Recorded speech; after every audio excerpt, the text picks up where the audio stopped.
నూతన supreme leader ముజ్తబా ఖమీనీ నాయకత్వంలో Iran revolutionary gourd core దాడులను విస్తృతం చేసింది. గల్ఫ్ దేశాల్లోని అమెరికా సైనిక స్థావరాలు సహా చమురు కేంద్రాలపై డ్రోన్లు, క్షిపణులతో విరుచుకుపడుతోంది. ఇజ్రాయెల్పై పదుల సంఖ్యలో క్షిపణులను ప్రయోగించింది. దాడులు ఇలాగే కొనసాగితే ఇరాన్కు భారీ నష్టం తప్పదని సౌదీ అరేబియా హెచ్చరించింది.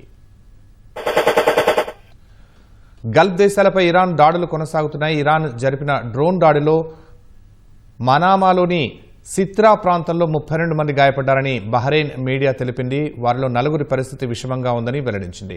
సాయిబాహ్ చమురు కేంద్రం దిశగా వచ్చిన 4 డ్రోన్లను గగనతలంలోనే అడ్డుకున్నామని సౌదీ అరేబియా రక్షణ శాఖ తెలిపింది.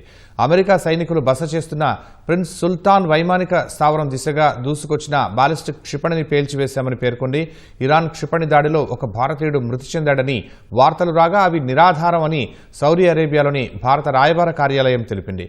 ఇరాన్ జరిపిన క్షిపణి దాడిని అడ్డుకున్నామని ఖతార్ రక్షణ శాఖ ఒక ప్రకటనలో పేర్కొంది.